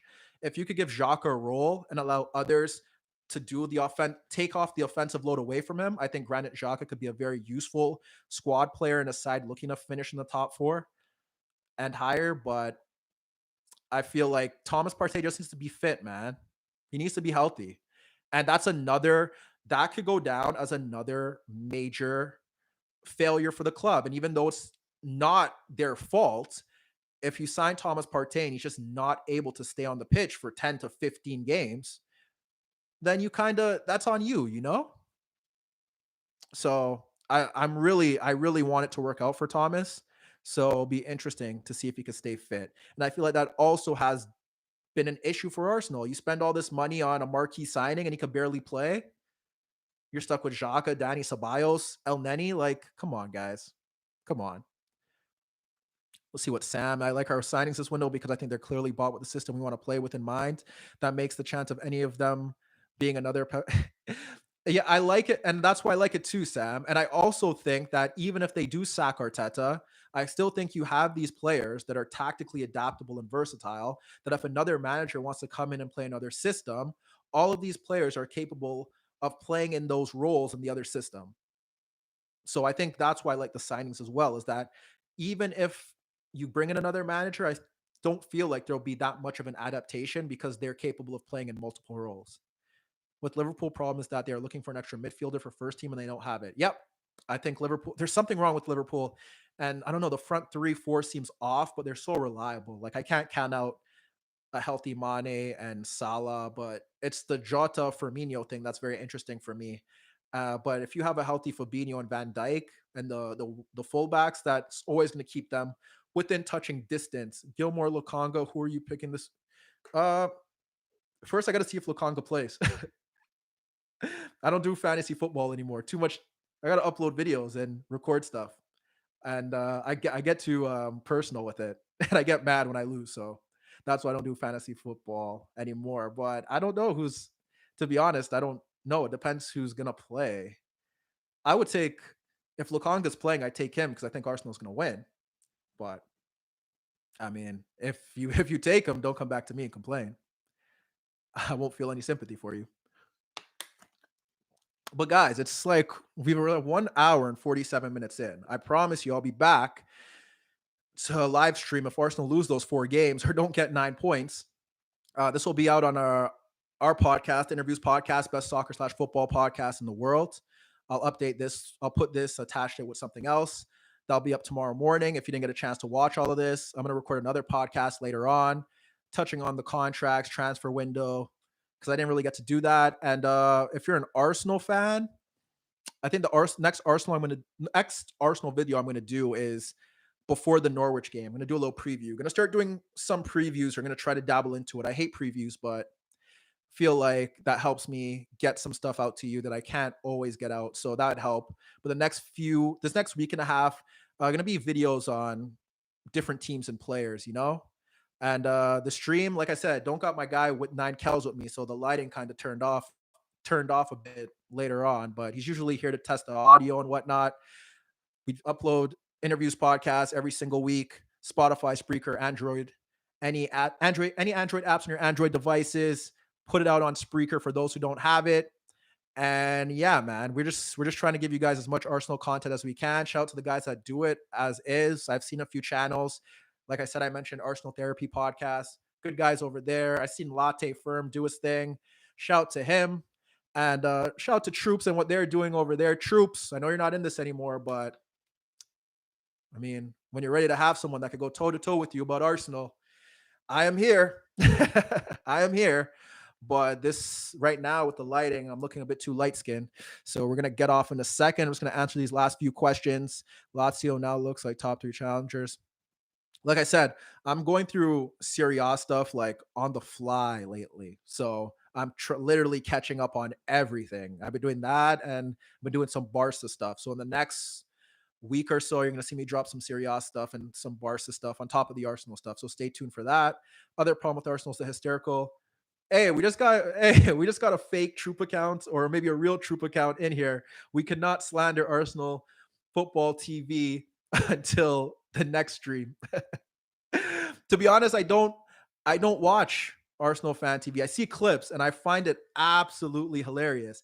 But in terms of dividing the fan base, yeah, man. Robbie, whoever's on that show, we gotta talk. You guys gotta stop this. We gotta bring everyone together. But yeah, over the break, I'll try to tune into some Arsenal Fan TV. I think they're great for what they do, but there's a negative light to it that isn't good, especially for the new football supporters. And if that's the first thing they see, it's not a good thing. So, but yeah, guys, we're like almost at 2 hours. I'm actually working on a video now that I want to put out for tomorrow, and I got to do another podcast. So, yeah, man, busy week, busy week. I see another YouTube channel try to put out a stream because he saw that we were gonna put one out, and everyone else is working hard. Shout out to them, keep doing what they're doing. Arsenal fan toxic video. Tell them I love them. That did not come from me. But appreciate you guys for joining in. I apologize for making this a few days later than it should have came out, but we got it done. And we'll see if this streaming thing is for me. If you guys liked it, let me know. If you don't think it's cut out for me, it makes my life a bit easier. But no, I like talking with you guys and hearing all of your thoughts. And hopefully we'll do this soon. Like I said, InnerViews Podcast, best soccer/football podcast in the world. This lighting is really killing me, but we'll get back to it next time. You guys have a good one. And a new video out tomorrow. So stay tuned for that. All love. Peace.